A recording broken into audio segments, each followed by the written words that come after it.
Well,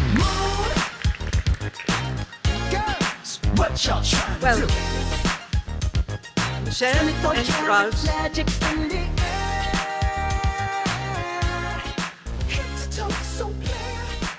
Look out!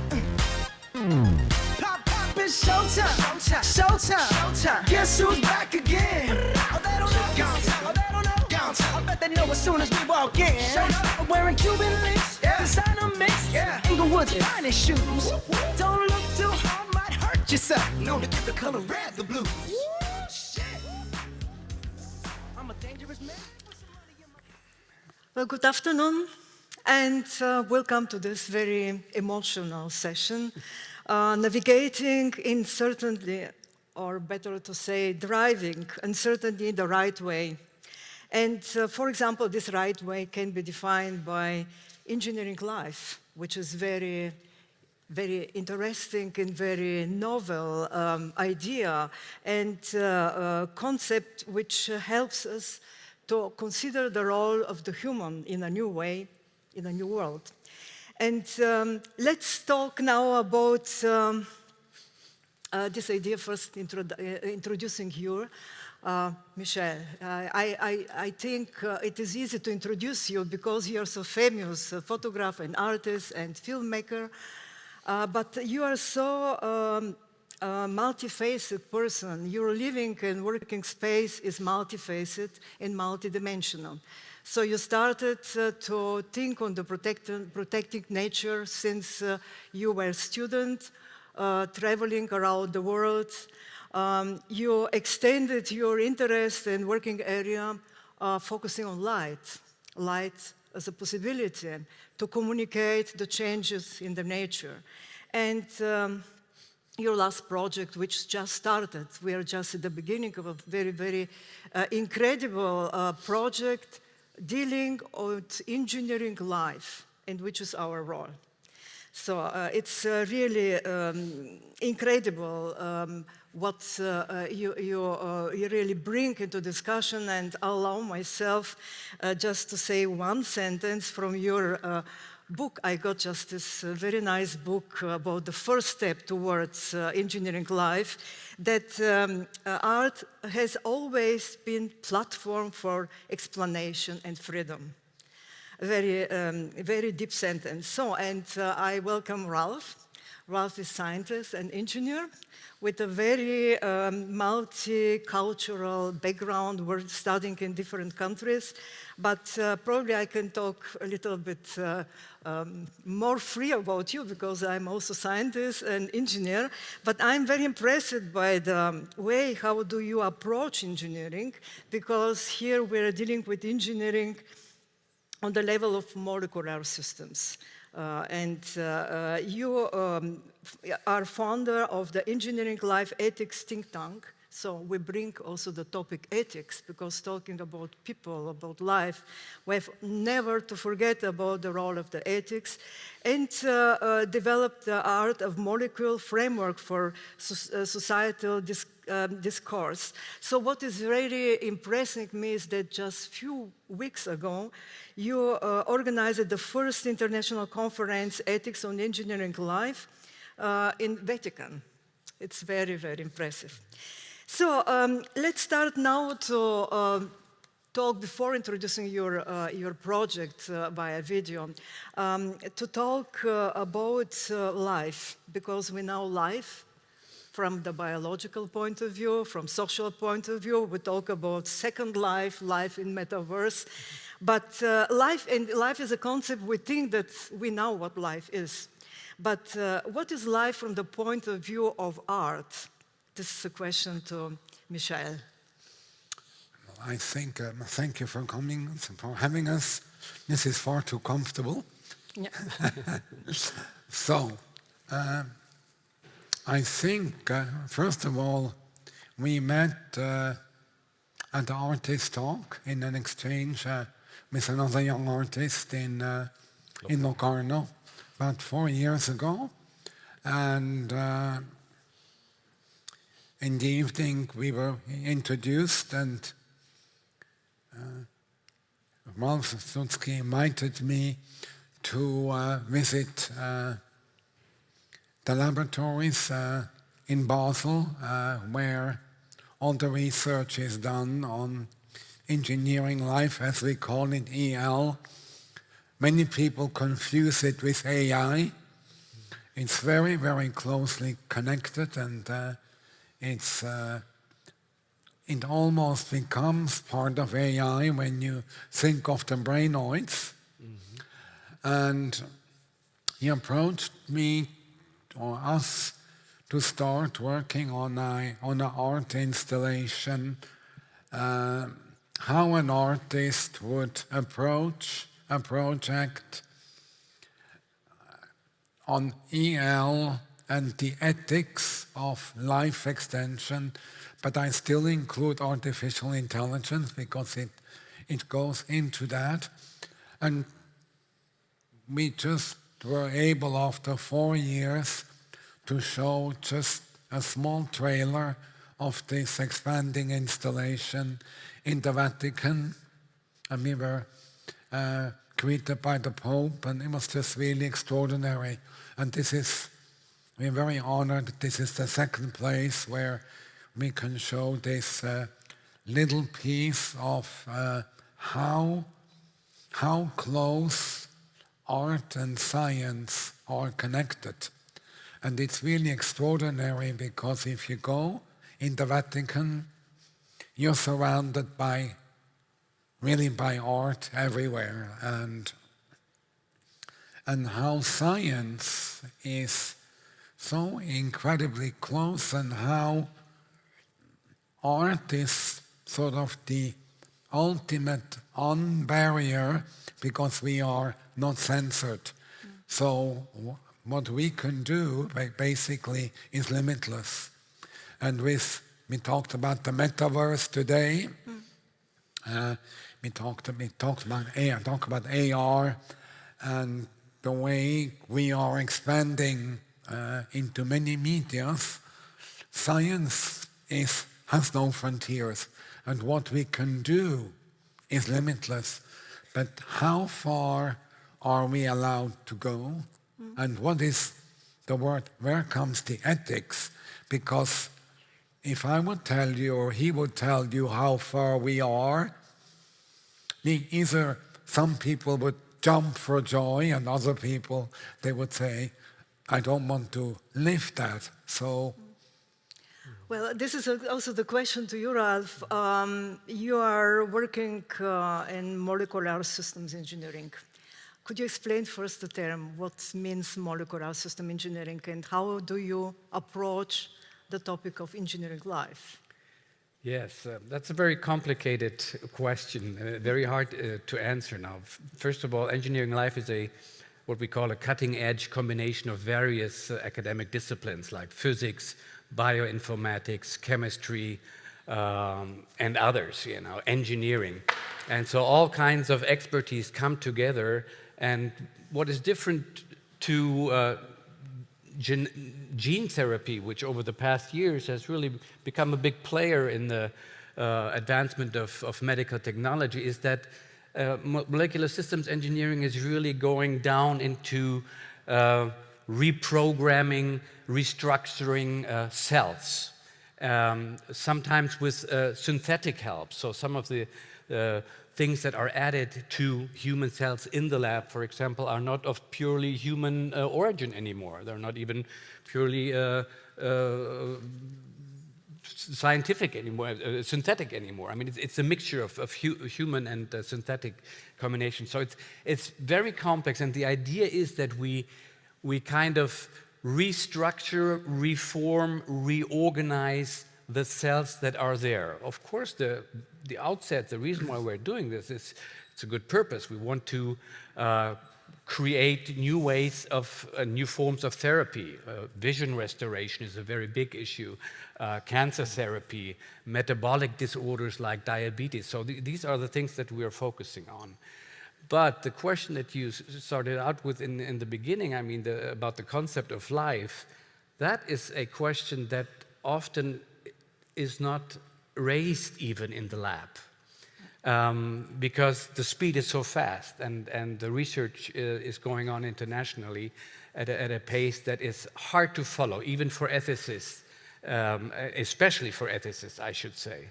And so instead of saying, should we introduce these molecular systems, engineered cells into human bodies in the future, we need to ask, how do we want to do that? Because it is already a fact that we cannot stop, in my opinion. There are still people who would disagree with me. You're completely right. You're completely right. It's highly complex area. So I'm also engineer and scientist. I know how to program machines and robots, but how to program cells, living organisms. I'm very impressed by the research, especially in your area, molecular systems engineering, but I had the chance to look inside also another area of regenerative medicine, where 3D printing is taking place in tissue printing. So we are not anymore, delivering mechanical parts, including in the body of humans, but we try to come closer to the biology. This is great. I have enormous respect of this discipline. But the question is, ethics and engineering life, they belong together. How it is possible to implement it in the real life, in the praxis? Because we have excellent ideas. We are really impressed by what is possible, but finally, what we need as a society is to implement it in the real life. The question is now, it's very complex and the time is very short, but which steps should we do at the beginning? What should be the first step? Your project is the very, very first step. Well, I think the most important thing is that we need to spread the word about the research. We need to translate what we are doing. It's highly complicated language involved. Our scientists are sometimes not even able to talk about their research in an understandable way. And together scientists with artists, with politics, yes. And what is for sure is that this science is going to affect our concepts of personhood, the human condition, what makes a human. These things are moving now. It's not so easy. It will not be so easy in the future to answer these things. So we're touching very delicate issues here, and I believe, along with others, that this needs to be discussed on a societal level as much as possible. And this is why we need the help of people like Michel, artists. Please. It's very interesting what he just said, because I just read the new biography of Leonardo da Vinci, and Da Vinci he did not want to be called a painter. When I just go very, very short, when the Last Supper was commissioned at the end of his life, he went to Milan. He did not want to be called artist. The first thing he did, he created the entire sewer system of Milan. And the way he approached his art was science. He studied human brain, he studied light, he studied the universe, he studied the stars, and his approach to art was entirely science. And today, I go back to engineering life. We are able, by what we have learned, basically to cure blindness. We just were at a conference a few months ago, and the breakthrough of EL to eliminate this shadow illness. So, and to translate this into a visual aspect, we are trying to do in this installation, where you saw a tiny catalog of, the next one is going to be like this. And the film, the book. The first step. is now 8 minutes. It will be almost 60 minutes at the end. So this is really just a teaser of how we try to understand, try to understand and to communicate in a visual way all the research. And it's very funny because I went through the laboratory and you see all these notation, and then suddenly I have a big FU sign there in the lab. It's a fuck you sign, basically, of the frustration in these laboratories with all the research, because they feel they hit the wall. And because there's so much in their world, and we talk about brainoids, we talk about stem cells. I mean, it's really endless. So I think this discussion could really, we had 50 scientists and 50 religious leaders in Rome, and I think I did not step more than 2 times under the panel. It was really, really fascinating. Probably this is a second renaissance, so we are entering in the age of the second renaissance, and we will have time to discuss a little bit more in the panel, but let's first watch the video. Yeah.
Can you hear me? Can you hear me? Can you hear me? Can you hear me? Can you hear me? Can you hear me?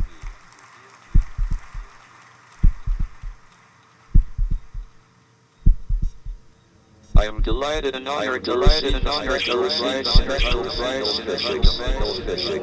Today, biomimicry strategies to build molecular factories, because our aim is to develop novel multifunctional systems to produce in vivo desired compounds and sequence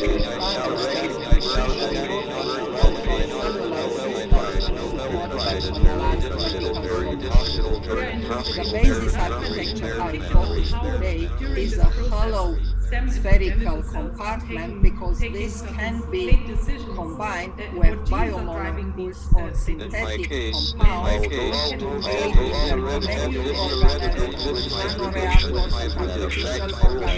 nanoreactors, and artificial organisms. The first example, serving as nanotheranostics, is based on clusters of compartments loaded with active compounds and having controlled complex architecture by using molecular recognition interactions.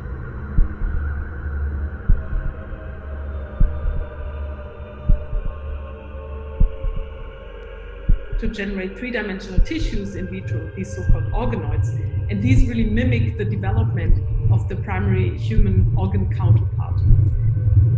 We work in the lab with different organoid systems, including brain organoids, liver organoids, and blood vessel organoids. And since these are really complex tissues during development, we use single-cell methods to analyze them, in particular single-cell transcriptomics, where we take the complex tissues associated with the cluster and then capture individual cells from different microfluidics and devices, and then each individual cell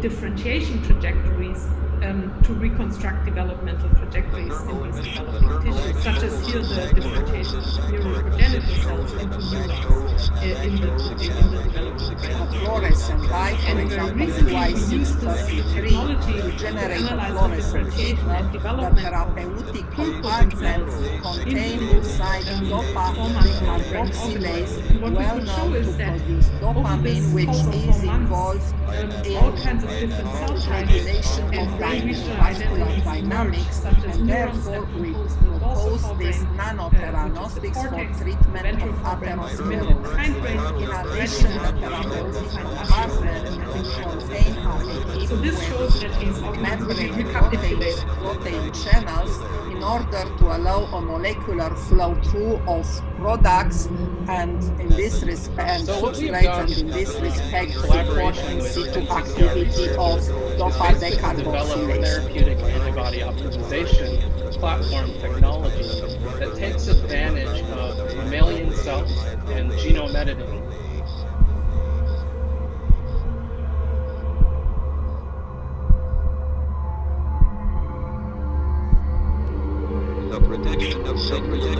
And the phenotype these patients have are epilepsy, autism, and mental retardation. So we took cells from patients and Encapsulated in each type of polymerosome specific dye, and you see here that they are interacting with the cell and remain co-localized until the interaction is suppressed. In addition, to describe how long they are correlated to external cell, and they were stable for more than 72 hours. A crucial point that you cannot address the functionality.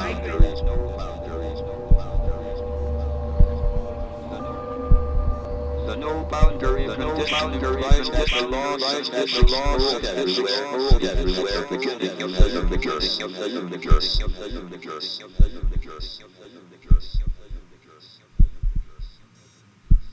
Together with Thomas Bertog, I showed that the no boundary proposal predicts began with the period of inflation, which may be confirmed tomorrow with the data satellite And then in project 2, we want to engineer these tissues further such that we can actually vascularize them.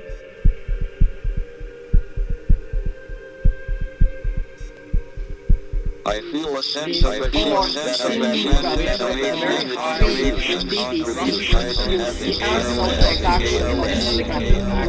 clearly shows the successful functionality of our nanotheranostics. This reaction has been possible only inside molecular system engineering.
Thank you.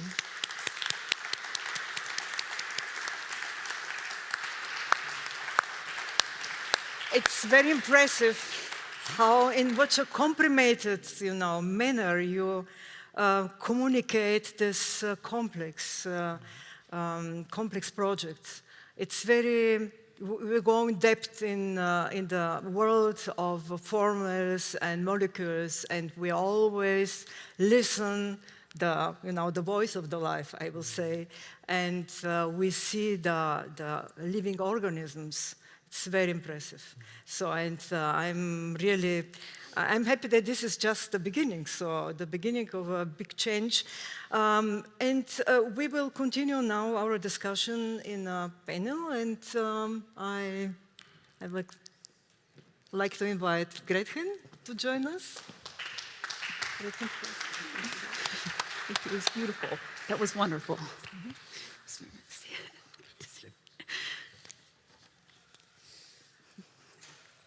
Well, we are very, very happy that you are here, Gretchen, because now we have three representatives of this change. We are talking about the triad of art, technology, and science. And you are the example how these three dimensions of the world, of one world, three perspectives belong together in an organic form. You, Gretchen, you bring system of power with art, glitter, and code of amazing way. So you left Silicon Valley to live your vision and to communicate it in a very impressive way. This is what the new generation is challenging. Let's start now with the first. My first impression, if I talk about art, technology, and science, I remember the time of Renaissance, and therefore you already saw that Leonardo da Vinci was a scientist, artist, and engineer. He succeeded to bring on the paper or in a model what he has in mind, and he was able also to model, to construct very new machines, which he was, even he doesn't like to, has not spoken about he was innovator, but he was a real innovator. So anyhow, what he has shown us is that the art, technology, and science is building a triad in an organic form.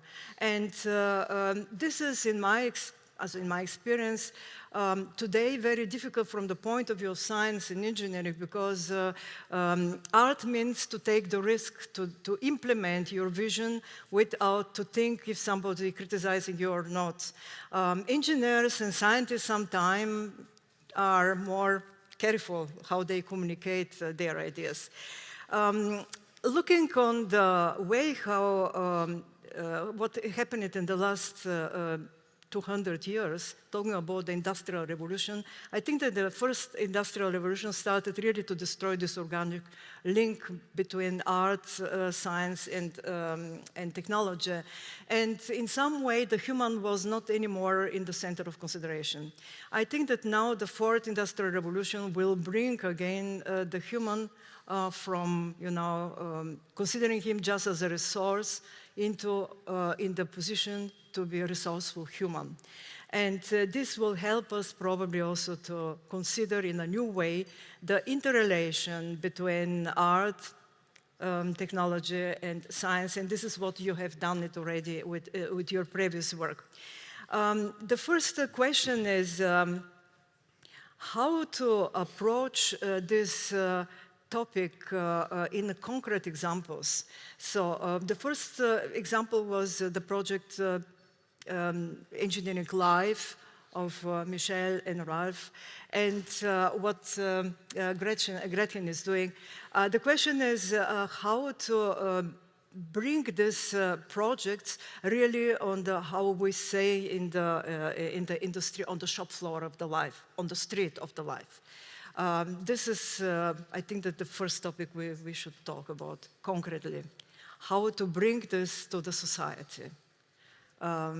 Demonstrating the project, of course, in conferences and using different channels, but what should we do else? I can give just one idea, considering this, how to deal with the young generation in the area of education, in the area of also helping to improve qualifications so on. What do you think? Probably we can start with Gretchen. Yeah. Great, thank you. She's now in our panel. So I think one of the things that when I think about bringing this to more people, and the way I approach it in my work is if you think about what happens when you look at an artwork as a person, maybe you go to the Albertina and you see the Basquiat. One of the things that I think is happening in our brain, and science is showing is happening in our brain, is that there's this dissonance, something I refer to as productive uncertainty. And as people, we try and value art, we try and value culture, I think in large part because we see these things that we didn't make. They didn't come from our worldview, they didn't come from our hands.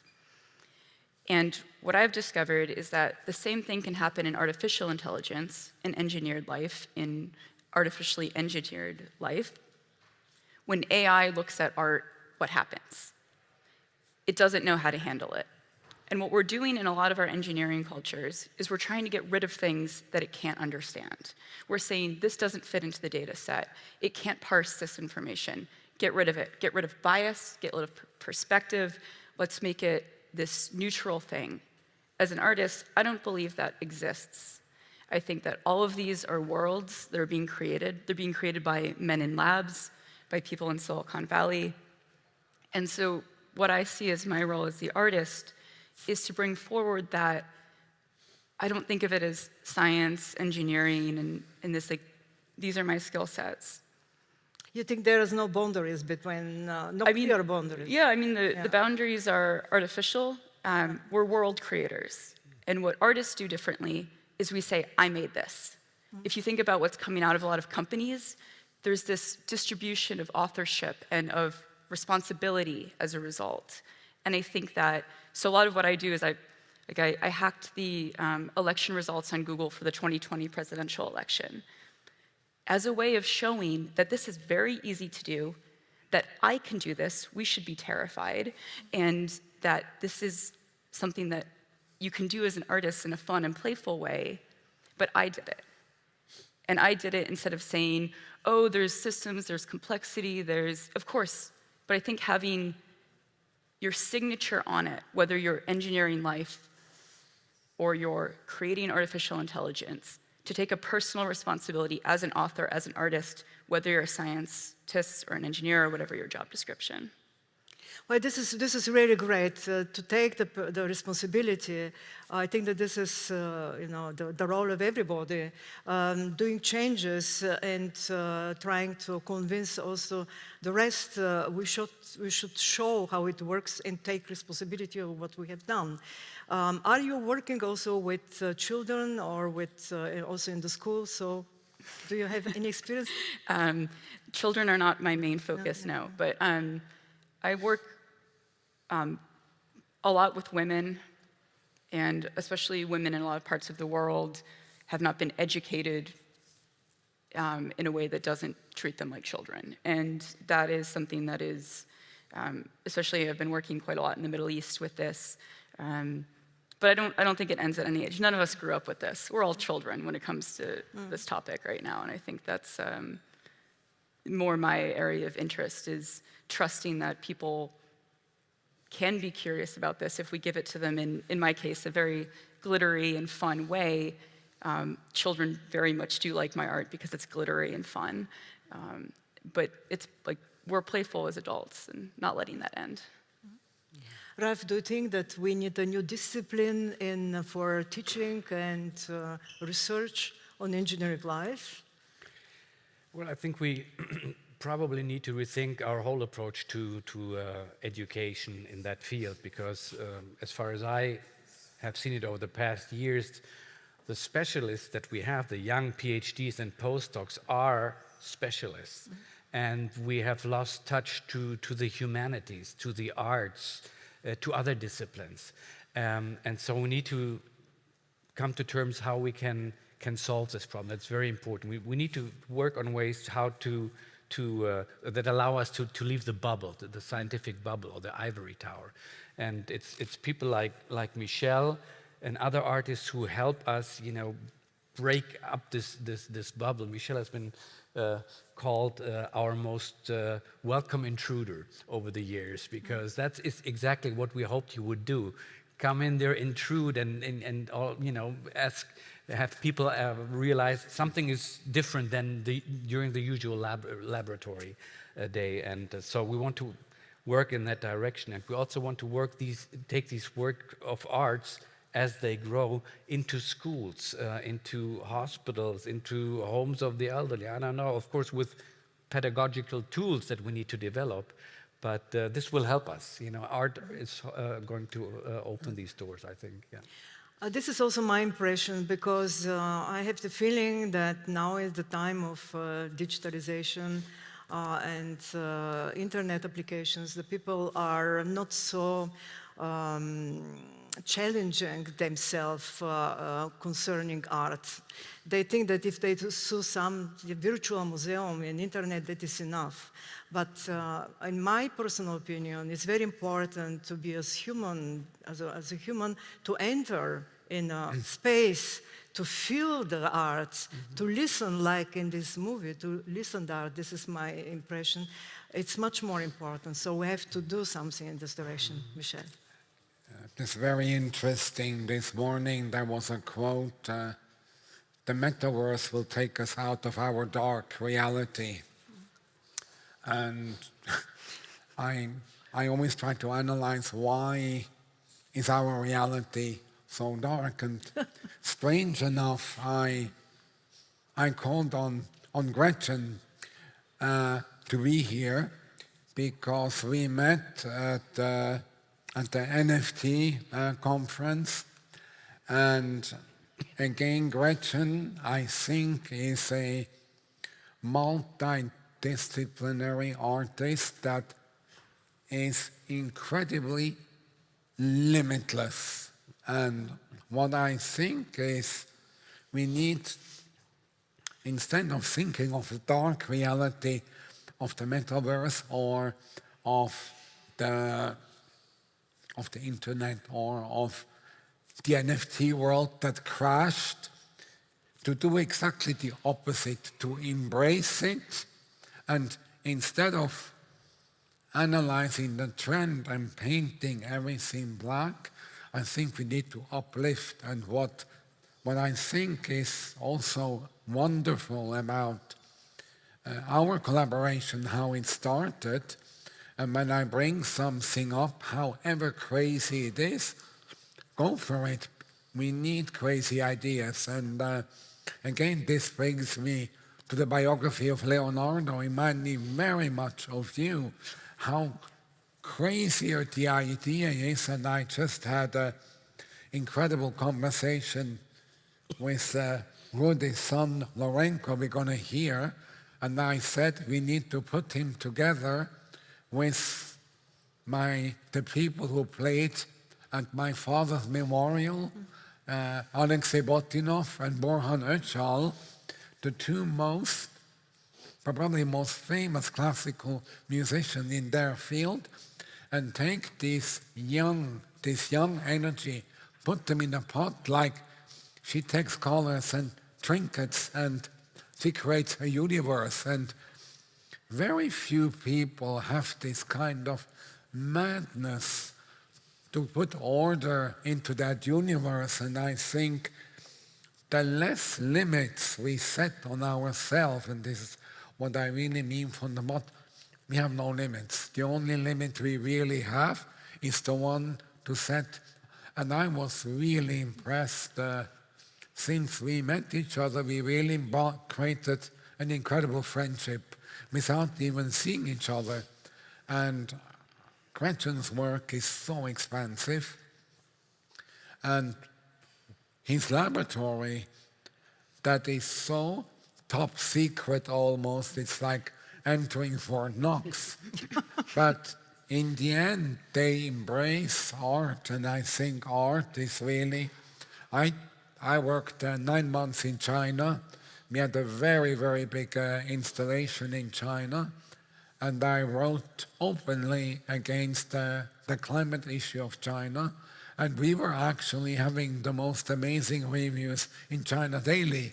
So I think artists, if we approach things with honesty and passion, I think the world is the limit, and I think we really have to try to start always with a positive note instead of in this really dark world we live in.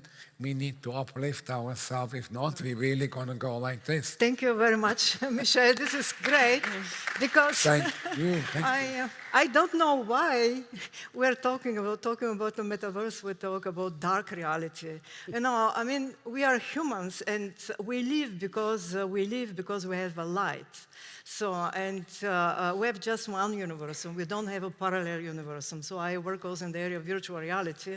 And for me, the virtual reality is just the extension of our physical reality to see the invisible, to hear the invisible, to touch the untouchable, because we have limited senses as humans. But also, you know, we see that we have not changed it. In the last 600 years, the human spirit has no boundaries, as you said, in the Renaissance, probably now in the second Renaissance. And we have to fight for that. Yeah, we have to promote that and even to fight for that. Thank you very much for that. So let's look a little bit in advance. So, yes, please. Oh, okay, Gretchen. Do you like to say some words about this human spirit without limits, or with what you realize? Because Michelle. Yeah, I mean, thank you. It was extremely generous. I think, I mean, coming from a technology background and deciding to go into arts, because I believe that the job description has more inherent acceptance of that lack of limitation and of the spirit and who can do it.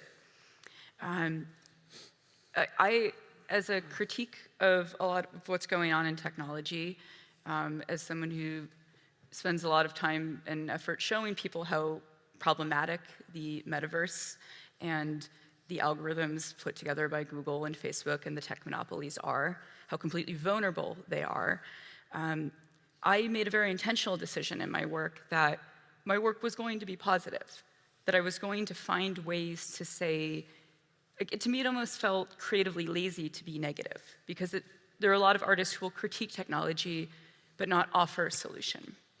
And I think that's just something that, when I think about what you do in the lab and your decision to partner with artists and bring them in, I think about the art school model, and I didn't get to go to art school, but it's quite popular, and maybe Michelle can speak more about this, for artists in critiques to sit around and drill each other, asking the question, are you doing what you intended to do? And I think that's really what's missing in a lot of our boardrooms and in the labs, is not just, can you paint very well, but is this a relic of your intention? Mm-hmm. Great. Simply great. I'm absolutely impressed, because this is exactly why I learned a lot from you, about taking responsibility and have you done what you really you intended to do. Probably because the time is really short, I apologize for that, but let's look a little bit in the future, at least 5 to 7 years, not so far, and talk about what we can really implement, solutions to deliver working solutions in the next 5 to 7 years, really to move this change farther and put it really in the praxis. What do you think, what should we do in the 5 to 7 years to really to come farther than just doing the first step or the second step towards the implementation? So, Ralph, from the point of the science, so the science should do. If I can dream, I hope we have more discussions with the public and laymen and less discussions with experts. I want, this discussion that is so important, that affects all of us as far as our science is concerned, to be as broad and open as possible. And that is our task, to provide the framework for discourse. And with our part, I mean the scientists and everyone who's involved. And I hope that a lot of people like Michel and Gretchen and others, artists and from other groups, other representatives of society, will join into that discussion and say, hey, I got an idea. I want to question what you're doing. I want to challenge the research goals that you have as a national research construct. And I think we need these discussions. And so if I can dream, in 7 years we have more of these events with less experts. Thank you very much. This is very concrete proposal. We have to organize a series of such events to put people from different point of views just to meet, to think together and to work in one direction. Michel, do you agree with this proposal, and could you take an active role in this organization of such events? I didn't really understand the last question. Well, the last question is how to move farther towards future in the next 5 to 7 years. So this is our first discussion in this way. And what should we do to be more successful, to bring more people following us in this project, Engineering Life, bringing art, science, and technology together?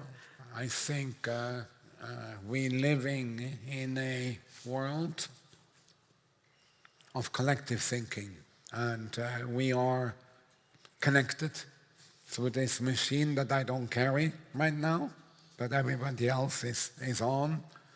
And the only way we can better this world is we need to come together and really think, because the money is there.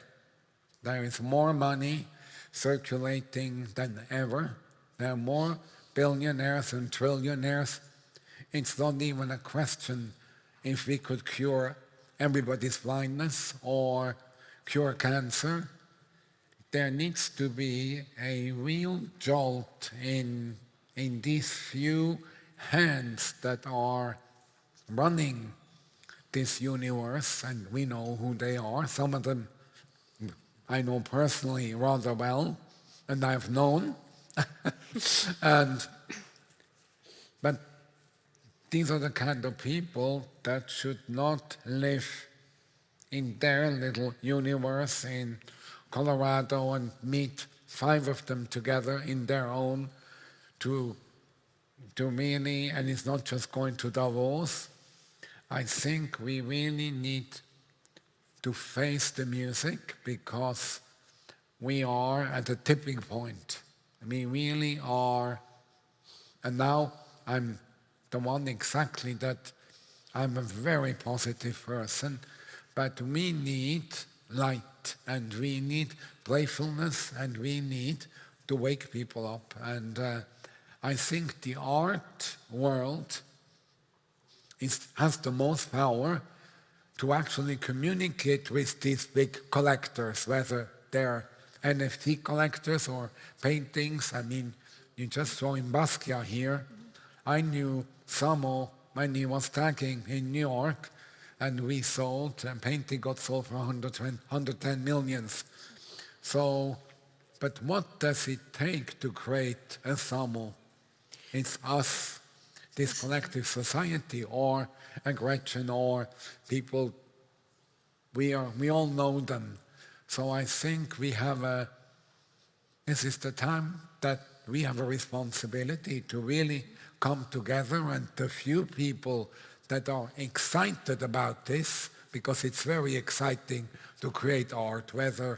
Do we have any of Gretchen's art to show on the screen? I don't know. No, probably not. But She just in had internet, a- they are she so She just had a big show fantastic, here in Vienna. You better check her out. But we really need this kind of universal language of talking to each other. And the more these things are happening, the better it is. And they should not be controlled by big companies. They should be controlled by people. And it's like, really, it's a people's world out there. And there is a lot of suffering, but there is a lot of joy. So bringing the joy to get the people out of their dark holes, we can do it. So, I mean, if this is, you know, I think we really, I mean, I met Melinda Gates in about 15 years, 20 years ago, outside of Johannesburg. I didn't know who she was. She was helping a dying baby, and she said, Michelle, could you hold this? My name is Melinda. And I said, what? You're Melinda Gates? And she said, yes. And she's been working 6 months in the middle of nowhere. So it means everybody should get, the rich, the poor, should get their hands together, make music, and use the technology of science to cure blind. And we see actually one of the most interesting things about the conference in Rome, in the Vatican, is how many parts of the world people have zero help. They're black. And where people are being helped of cure. And I think this is really where we need to fill in these black holes, and more conferences like this, I think, are really, really important. Well, I understand now is the right time, and here's the right place Yeah. to close the cycle of art, technology, and science. What I always say also to my students is not the technology changes the world, but the human which use this technology. And they decide in which direction they use the technology. So. But AI creates miracles. If you feed AI what we talked about in a positive way, AI will spit out a positive image. If we start feeding AI all the negative images, and this is why it's so dangerous. We stop to talk about negative. Exactly. AI can so be, we are the ones, our brainoids that we are able to create, are able to manipulate AI in a positive way. Well, when I look to Gretchen, she's like really a son. So she's really young and so positively influencing us also with her you know, with her person, with her imagination, with what she's doing. So let's, the time is over, let's just start. Just to start and say, now is the right time, this is the right place. I'm looking at the organizers. Probably we will find a very short solution for a concept, how to continue this discussion. But there is not just discussion. We are thinking together, we are influencing each other, and let's move this collective, positive thinking and energy further. So thank you very much. I enjoyed a lot this discussion with you. Thank you. Thank you. Thank you both.